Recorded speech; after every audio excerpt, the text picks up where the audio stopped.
Hello नमस्कार all of you. अपना topic चल रहा था रसशास्त्र का कंटिन्यू। लाइव क्लास कंटिन्यू चल रही है, ध्यान से समझें। अपनी कल से एक लाइव क्लास और एक नया बैच स्टार्ट हो रहा है। एक बैच ऑलरेडी चल रहा है, दूसरा नया बैच कल से स्टार्ट हो रहा है। जिसको भी अगर बैच अटेंड करना हो तो अपने दिए गए नंबर पे आप संपर्क कर सकते हो।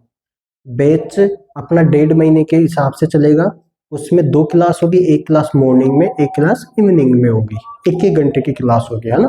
तो ध्यान से पढ़ते रहना। अपन रसशास्त्र पढ़ रहे हैं। रसशास्त्र में एक टॉपिक है कोष्ठी। पहला क्वेश्चन आता है कोष्ठी के कितने प्रकार है। क्वेश्चन यही आ जाता है कि कोष्ठी के प्रकार बता दो आप। तो अपन को 4 प्रकार होते हैं, है ना। 4 प्रकार होते हैं, उन चारों के नाम याद करने। सबसे पहले अंगार कोष्ठी, पाताल कोष्ठी, गार कोष्ठी, मूसा कोष्ठी। ऐसा का ऐसा याद करना है। क्वेश्चन इनके नाम से नहीं पूछेगा, क्वेश्चन तो अब पूछेगा कि अंगार कोष्ठी का परिमाण कितना होता है। पहला क्वेश्चन यही है, अंगार कोष्ठी का परिमाण कितना होता है। तो ध्यान रखना, एक राजहस्त। राजहस्त का मतलब होता है राजा का हाथ, है ना। एक राजहस्त। पहला क्वेश्चन तो ये हुआ। दूसरा क्वेश्चन इसी में आता है कि ये किस में यूज करते हैं। तो ध्यान रखे, कठिन द्रव्यों के सत्वपातन हेतु।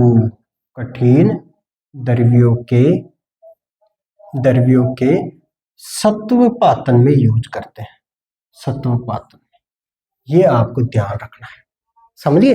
कठिन द्रव्यों के सत्वपातन और एक राजहस्त, ये अंगार कोष्ठी से संबंधित है। आया समझ बात। तो अब देखो, याद ऐसे तो होगा नहीं, अपन को ट्रिक बनानी पड़ेगी कि जो राजा होता है, राजा इतना कठिन दिल होता है उसका कि वो अंगारों पे भी चल सकता है। चलते हैं ना राजा, तो राजा का इतना कठिन दिल है कि वो अंगारों पे भी चल सकता है। ऐसे ही ट्रिक बनेगी कि जिसका परिमाण राजहस्त हो, कठिन द्रव्य के सत्वपातन, उसको क्या कहते हैं, अंगार कोष्ठी। मतलब राजहस्त। ध्यान कैसे करना है, राजा का कठिन दिल होता है, इसलिए वो किस पे चलता है, अंगारों पे चलता है। पहली चीज ये क्लियर हो गई। हुआ। आगे चलते हैं पाताल कोष्ठी। दूसरी चीज आती है पाताल कोष्ठी। अंगार कोष्ठी कंप्लीट होने के बाद में पाताल कोष्ठी पे आते हैं, ठीक है। पाताल कोष्ठी आती है मृदु द्रव्यों के लिए, है ना। मतलब अपनों को ये इसमें क्वेश्चन ये रहता है कि किस में यूज करते हैं ना, मृदु द्रव्यों के।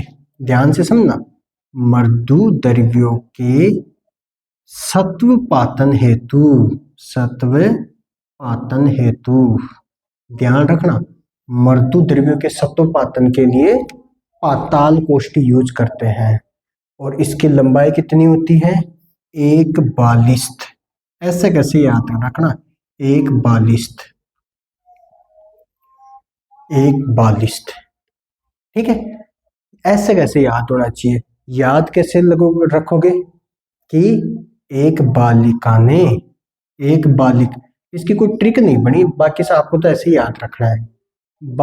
जो बालिकाएं होती है उनका वो कैसी होती है, मृदु होती है, बिल्कुल मृदु होती है, ठीक है। अब आपको क्वेश्चन में देखो क्या आएगा, यहाँ पे पातन है, यहाँ पे पाताल है। तो ये चीज तो अपने को याद हो गई। आगे बताऊंगा इसका काम क्या आएगा, है ना, आगे बताता हूं, ठीक है। दूसरी होती है गार कोष्ठी। गार कोष्ठी का मतलब होता है GHAR। अगर गार को मैं इंग्लिश में लिखूं तो कैसे लिखूंगा, GHAR, गार। लेकिन ये तो गर हो गया, तो गर किससे बनता है। तो ध्यान रखना, लोहे आदि धातुओं के, लोहे आदि धातुओं के, लोहे आदि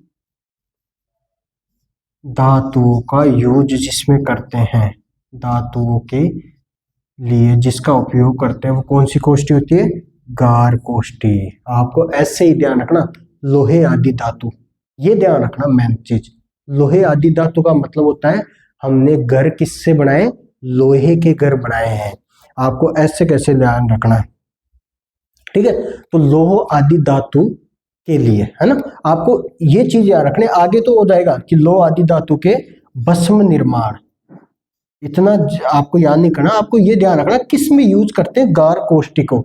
तो आपको देखो गार से ऐसे याद कर लेना, गार का मतलब होता है घर, हमने घर ले लिया, GHAR, घर, घर हो गया।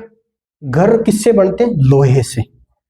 तो अपन को सीधा माइंड में आ जाए कि लोहे आदि धातु की भस्म निर्माण करनी है तो कौन सी कोष्ठी यूज करेंगे, गार कोष्ठी। आपको वो सीधा सा पूछेंगे कि अगर लोहे आदि धातु की भस्म निर्माण करनी तो कौन सी कोष्ठी लेंगे, तो जैसे ही लोहा आया तो अपना गार याद कर लेना। आगे आते हैं मूसा कोष्ठी।